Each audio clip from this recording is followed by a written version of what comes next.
Tonight, we're diving into one of the most explosive late-night interviews ever caught on camera. What began as casual banter quickly spiraled into something no one in that studio was prepared for. Make sure to hit subscribe and drop a comment below, because once you see what went down, you'll be questioning everything you thought you knew about these two personalities.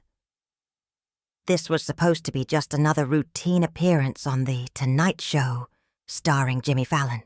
Donald Trump had been there before, several times in fact. Their past interactions had always been smooth, even playful. Jimmy Fallon had built his brand on being the friendly host, the guy who never pushed too hard. But from the moment Trump walked onto that stage, something felt different. "Ladies and gentlemen, please welcome Donald Trump," Jimmy announced with his usual enthusiasm. Trump entered, but instead of his usual showman energy, his demeanor was heavy, almost brooding.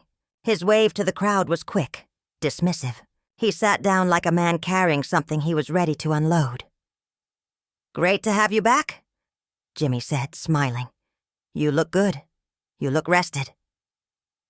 Trump adjusted his tie, staring at Fallon with an unreadable expression. "Well, Jimmy," he said slowly, "I wish I could say the same about how I've been treated by certain people in the media." The smile on Jimmy's face flickered.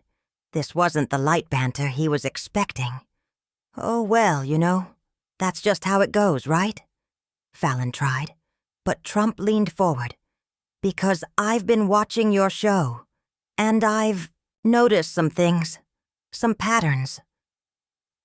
The energy in the room shifted. The audience, still half clapping, sensed something was off. Jimmy scrambled to steer the ship. "Hey, before we get into anything too heavy, I heard you've been killing. Hit on the golf course, shot under par at Mar-a-Lago." Trump didn't take the bait. His expression stayed firm. "My golf game is fine. Better than fine, actually. But what I really want to talk about, Jimmy, is your game. Your little act of pretending to be neutral, while you take shots at me every single night in your monologue." Fallon let out a shaky laugh. "Come on, you know it's all in good fun. We make jokes about everybody. That's comedy." "Comedy?" Trump repeated, his voice hardening. "Is that what you call it when you spend 10 minutes every night making me look like a cartoon? When you bring on guests just to trash me for laughs?" The air in the studio thickened. Fallon tried to hold composure. "Donald, you might be taking this a little too seriously. We're comedians. We're entertainers. We're not trying to hurt anybody." Trump's voice rose. "When you have a platform like this, when millions of people watch you every night, what you say matters. And what you've been doing is trying to destroy me while hiding behind this nice guy act." The audience fell silent. This was no longer entertainment. It was confrontation. "I don't think I'm trying to destroy anyone," Jimmy said carefully. "We're all just doing our jobs." "Your job," Trump shot back, pointing at him, "used to be making people laugh. Now your job is making half the country hate the other half. And frankly, I'm sick of it." For the first time, Fallon's mask slipped. He looked frustrated. "You know what, Donald? Maybe people make jokes about you because you give them plenty of material. Maybe instead of blaming comedians, you should ask yourself why your behavior makes such an easy target." Trump narrowed his eyes. "My behavior built a business empire. My behavior won me the presidency. My behavior has accomplished more than most people do in 10 lifetimes. What has your behavior accomplished?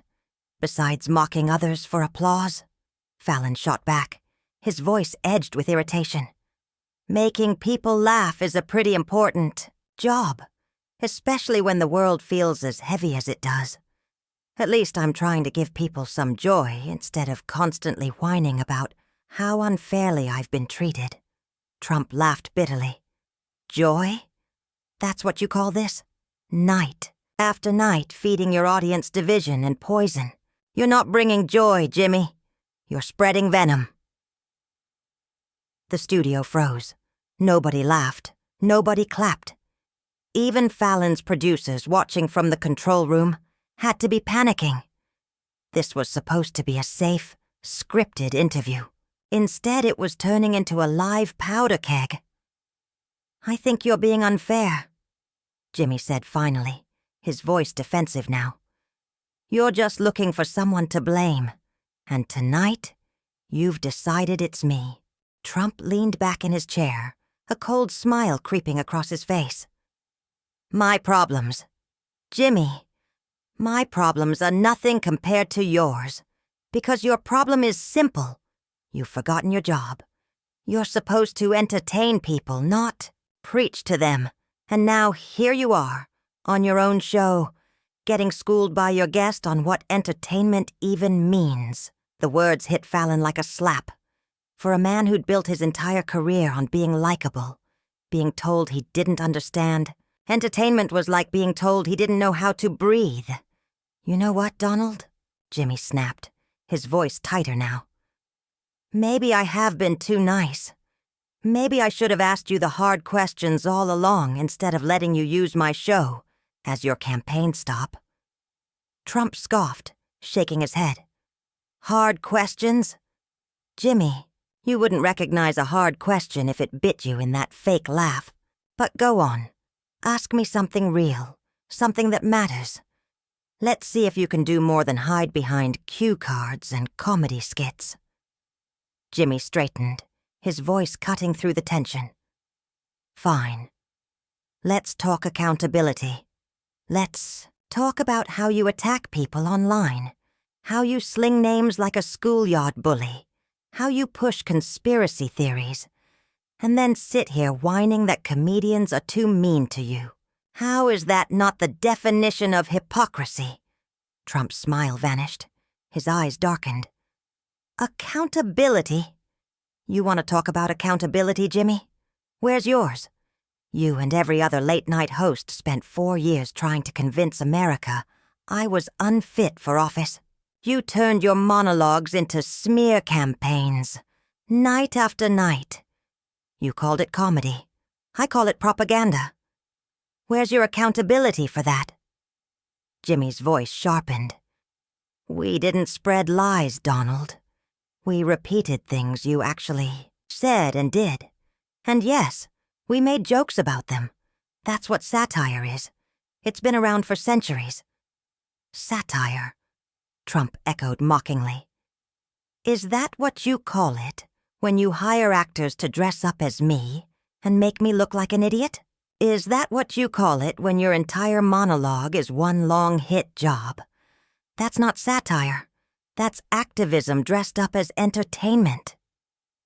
Jimmy leaned in, his patience thinning. "Nobody had to make you look like anything. You did that yourself. All we did was hold up a mirror." Trump's reply came fast, sharp. "A funhouse mirror. You twisted everything. Every word, every mistake. Exaggerated beyond recognition. You erased every success and called it comedy.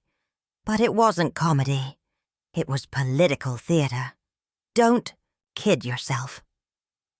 Jimmy shook his head. "No. It was us doing our jobs, as entertainers, yes, but also as citizens who care about what happens in this country." "Citizens who care," Trump repeated, his voice dripping with sarcasm. "Jimmy, you live in a bubble. You and your Hollywood friends sit in your mansions, collecting millions, and then you think you get to lecture real Americans about how they should think, feel, and vote. You don't know what their lives are like." "And you do?" Jimmy fired back. "You think living in a gold-plated penthouse makes you more connected than me. At least I don't pretend to be something I'm not." Trump leaned forward, his voice cutting like glass. "I never pretended to be regular, but I fought for regular people, their jobs, their security, their future. What did you fight for, Jimmy?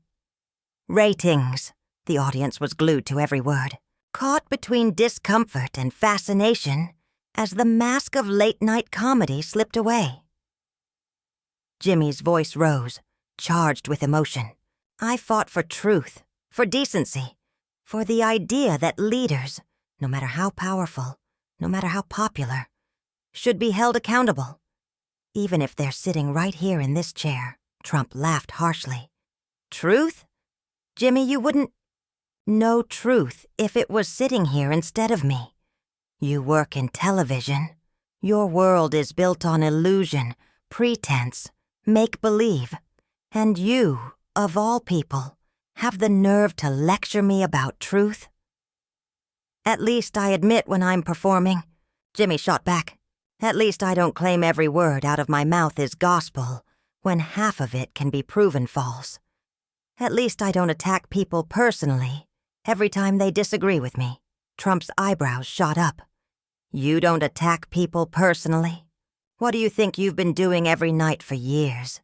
You've mocked me, insulted me, dragged my name through the mud, all with a smile and a laugh track. That's your version of not attacking people. Jimmy hesitated for a beat, the words cutting closer than he wanted to admit, but he wasn't backing down. His jaw tightened. The difference is, Jimmy said firmly, I'm not the President of the United States. I'm not running for office. I'm not asking people to trust me with the most powerful position in the world. When you carry that responsibility, you should be held to a higher standard. Higher standard? Trump's voice boomed, rising with each word. Jimmy, I was held to an impossible standard. No president in history has been scrutinized, criticized, and attacked the way I was. And people like you, people with platforms, like this, you made sure of it. Maybe that's because no president in history acted the way you did. Jimmy shot back without hesitation. Maybe the scrutiny was proportional to the behavior. The words landed like a punch. Trump suddenly pushed himself out of his chair, the audience gasping audibly. For a heartbeat, it looked as though he might storm off stage, but instead, he turned, looming over Fallon, his voice low and menacing. Let me tell you something, Jimmy Fallon. You and every other entertainer who thought it was clever to turn political activist, you broke something in this country. You turned entertainment into propaganda. You turned comedy into warfare. You took something meant to bring people together and used it to tear them apart. Jimmy rose too, refusing to be dwarfed. His voice was steady, but his hands trembled slightly with adrenaline. We didn't tear anything apart. We held up a mirror to what was already broken. We showed people what was really happening instead of pretending everything was fine. Trump jabbed a finger at him.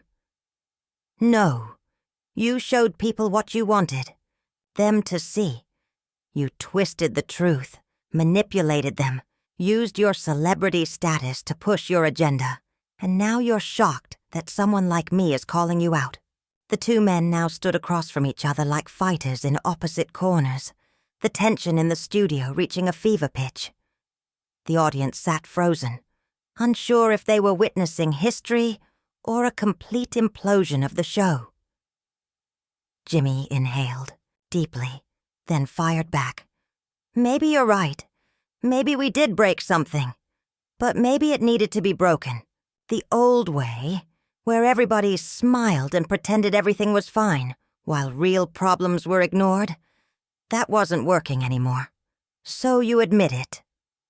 Trump's voice sliced through the silence. You admit that you and your Hollywood friends abandoned comedy to become political operatives. I admit, Jimmy said, voice stronger now, that sometimes entertainment isn't enough. Sometimes you have to choose between being liked and being honest. And I chose unhonesty, even if it meant people like you would hate me for it.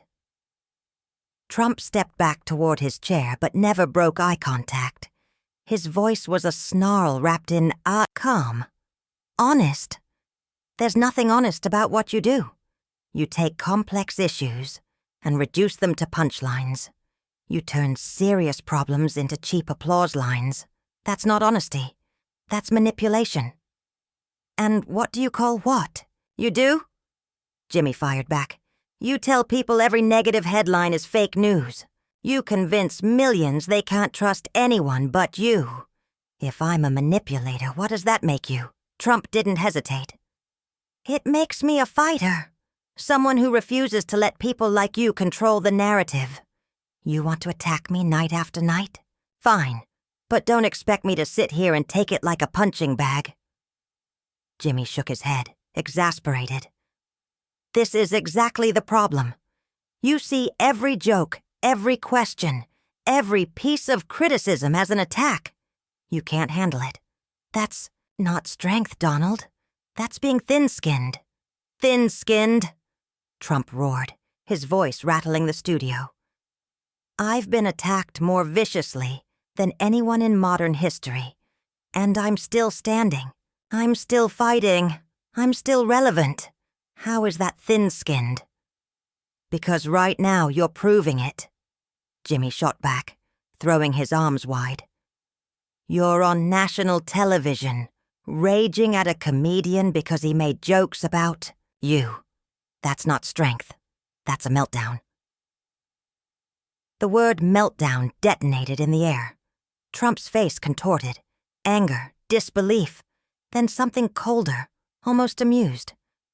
A meltdown? He repeated softly, his tone chillingly calm. No. Jimmy, this isn't a meltdown. This is me giving you exactly what you've wanted all these years. This is me being completely honest about you, your show, and your entire phony brand of entertainment. Well, congratulations. Jimmy shot back, his voice edged with sarcasm. You've succeeded. Everyone now sees exactly who you are. Good. Trump snapped instantly. His stare was ice. Because what I am is someone who doesn't pretend to be nice. Jimmy leaned forward, his voice lower now but no less sharp. See, Donald, that's the thing. You call it being fake. I call it being professional. You think I'm supposed to just sit here and let you bulldoze through me? I smile because that's how I survive in this business. But surviving doesn't mean I don't notice the damage people like you cause. Trump narrowed his eyes, his tone cooling into something far more deliberate. And I notice the damage you cause, Jimmy. You make people laugh at pain. You make cruelty palatable because you dress it up with a grin and a punchline. Don't pretend you're innocent here. The air in the studio grew heavier, the laughter long gone. The audience shifted uncomfortably, as if each word landed like a stone dropped in water.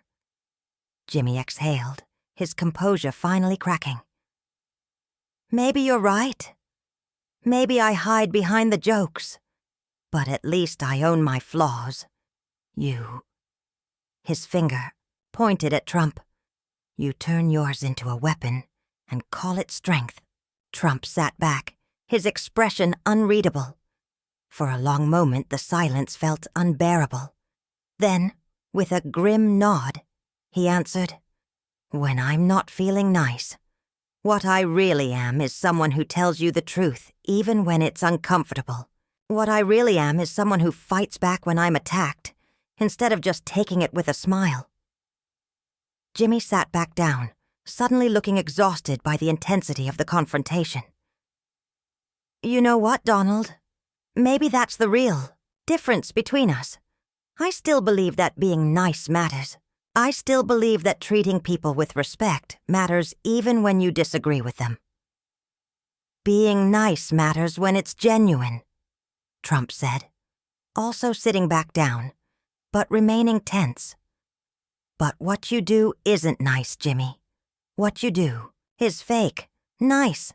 You smile while you stick the knife in. You laugh while you tear people down. That's not niceness. That's cruelty with better packaging. Maybe you're right, Jimmy said quietly, the fight seeming to drain out of him. Maybe I have been cruel sometimes. Maybe we all have been.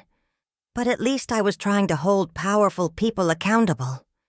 At least I was trying to make sure that actions have consequences. Actions do have consequences, Trump agreed. And the consequence of what you and your friends did is that half the country doesn't trust the other half anymore. The consequence is that entertainment and politics got so mixed up that people can't tell the difference anymore. The consequence is that we're sitting here right now, yelling at each other instead of having a normal conversation. Jimmy looked out at the audience, many of whom appeared uncomfortable or confused by what they had just witnessed. So what do we do now? How do we fix this? Trump followed his gaze to the audience, then looked back at Jimmy with an expression that was hard to read. I don't know if we can fix it, Jimmy. I think maybe we've gone too far down this road to turn back. I think maybe the damage is permanent. That's a pretty depressing way to end this conversation, Jimmy said with a weak attempt at humor. It's realistic, Trump replied. But you know what? Maybe realistic is better than pretending everything is fine when it's not. Maybe honest conflict is better than fake harmony.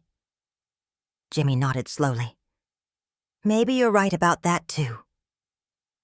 The two men sat in silence, for a moment, the weight of their confrontation settling over the studio like dust after an explosion. The audience seemed unsure whether to applaud or just sit quietly, waiting for some signal about how they were supposed to react to what they had just witnessed. Finally, Jimmy looked directly into the camera. Well, folks, I guess that's our show for tonight. Thanks for watching, and thanks to Donald Trump for keeping things interesting. Trump looked at the camera as well. Thanks for having me, Jimmy. This was educational. As the credits began to roll, and the audience finally began to applaud, uncertainly. Both men remained seated, neither quite sure how to end what had turned into one of the most brutal and honest exchanges in late-night television history. They had both said things that couldn't be taken back, revealed aspects of themselves that usually remained hidden behind their public personas, and created a moment of television that would be talked about and analyzed for years to come. The cameras kept rolling as the two men finally stood up, shook hands briefly and stiffly, and walked off stage in opposite directions, leaving behind an audience and a television crew who weren't quite sure what they had just been part of, but knew they had witnessed something unprecedented in the usually predictable world of late-night entertainment. What did you think about this explosive confrontation between Trump and Jimmy Fallon? Did either of them make valid points, or do you think they both went too far? Hit that subscribe button and let me know in the comments who you think won this heated exchange, because this is definitely a debate that's going to continue long after the cameras stopped rolling.